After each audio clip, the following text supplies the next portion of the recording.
Picture your world-crumbling husband gone stranded far from home, only to return and find every last memory stolen by family you trusted. But 34 years later, when the thief begged for mercy from the very people she destroyed, silence was. The sweetest revenge, this Reddit tale proves betrayal has a long memory. What's up, revenge enthusiasts? If you've ever been stabbed in the back by someone close and fantasized about that perfect karma comeback, this one's for you. It'll hit right in the feels. Smash that like if justice stories fire you up. Subscribe for weekly doses of satisfying paybacks. And let's unpack this epic family betrayal. Let's rewind to the late 1980s, a time when life felt like it was finally aligning for me and my family.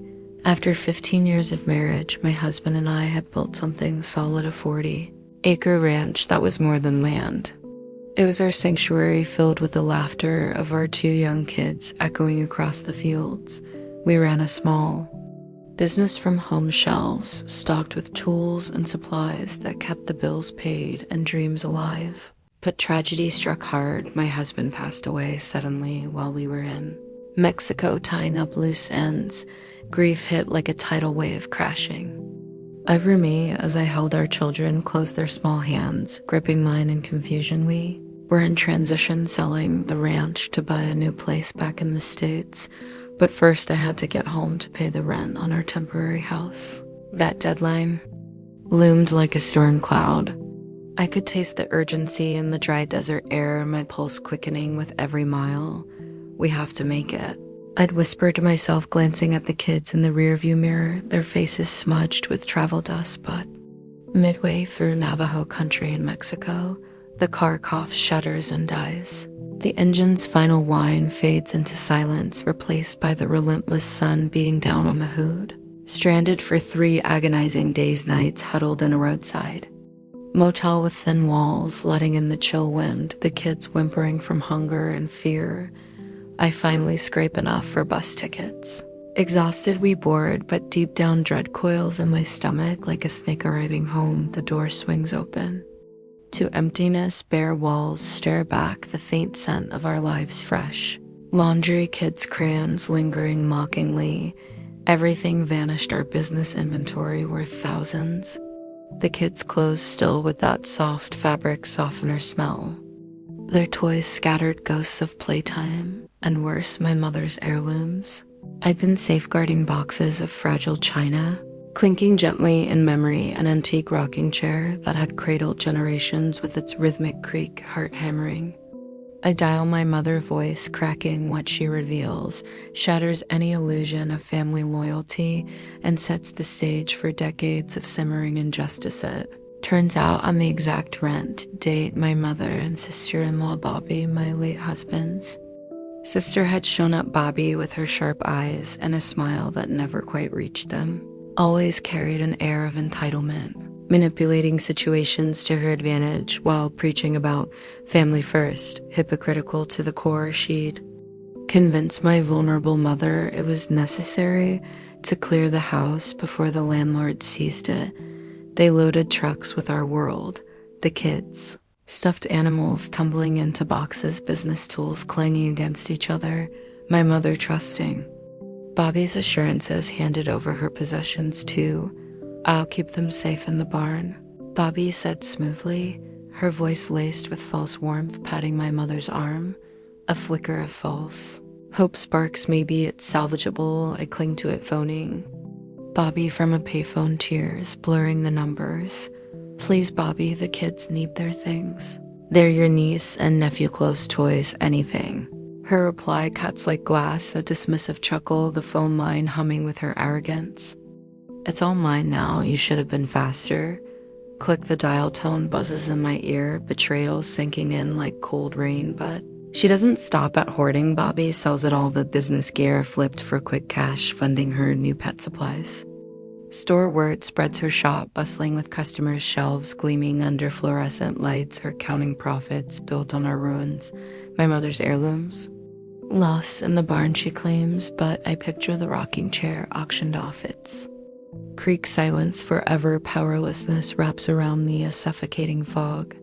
Nights in our new cramped California apartment, I'd stare at the ceiling, internal whispers raging. How could she? Family? The kids adapt, but scars linger, they're confused. Glances at empty toy boxes, fueling my quiet frustration falls.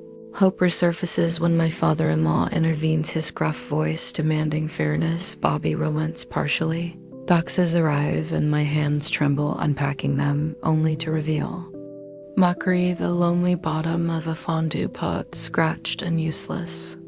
A chaotic pile of Tupperware lids, clattering without mates. It's her doubling down, a smug twist of the knife, tension peaks. Disrespect burns, but life's demands push it down for. Now yet, that seed of resentment, it would bloom into something poetic decades later. Time marks on 34 years of no contact with. That'll be a deliberate wall to shield from her toxicity. We rebuild in California, the kids growing into strong adults. Despite the void, Bobby's pet store thrives, handed to her son like a tainted crown. But the injustice simmers beneath a low hum, her own kids' refusal to help her now. It mirrors her character, cold, self-serving when news trickles in via family grapevine. Bobby, 76, felled by a stroke alone in her grand 13-acre estate. The breaking point crystallizes. Her once impeccable home now echoes with neglect, horses whinnying restlessly in stalls, thick with manure dust motes dancing. In sunbeams over untouched rooms, her children, distant and uninterested, their absence a testament to the bridges she burned. Desperation drives her to call my daughter, 100 miles away, voice frail and pleading. Come help clean the house, Mock. The stalls I can't manage alone. My daughter hesitates, her kind nature warring with memories. She's maintained loose ties despite Bobby's past cruelties, but this?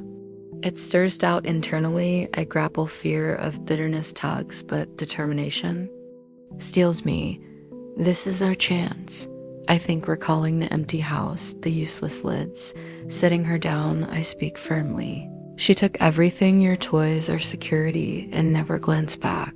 Her kids won't help because they know her true colors. Why should you? Doubt flickers in her eyes, but nods come slowly. The plan? Subtle, suspenseful refuse. Let her please echo unanswered, a mirror to our past. Begs the call, rings again. Bobby's tone, sharper entitlement. Cracking through frailty, my daughter answers, breath steady. I'm sorry, Aunt Bobby, I won't be coming. Short final, the line goes dead amid her sputtered protest payoff. Lands like a quiet storm. Bobby, once so untouchable, faces isolation's bite. Her mansion, gilded cage acres mocking her weakness. No family cavalry. Stalls overflow, house gathers cobwebs. Her reaction? Disbelief morphs to anger, frustrated slam echoing. Humiliation follows as reality sinks, whispers of her hypocrisy rippling through. Distant relatives, justice unfolds in silence. Bobby's raw fury gives way to defeated slumps in her chair hands. Shaking with unspoken regret, disbelief lingers in her eyes. How could they refuse? For us, triumph blooms relief, washing over like a long-held breath, released to subtle smiles shared with my daughter. Not vicious glee, but empowerment reclaimed. She begged from the ruins she created and got the echo of her own indifference. This wasn't about cruelty, it was karma closing. The circle reminding us that actions ripple far. In refusing, we honored our pain and took back the power. She stole, proving justice waits patiently. If this tale of long game revenge gave you that satisfying chill hit like in Share Your Own. Karma stories in the comments. What's the longest wait for payback you've seen? Subscribe and ring the bell for more Reddit revenges that hit home. See you next time.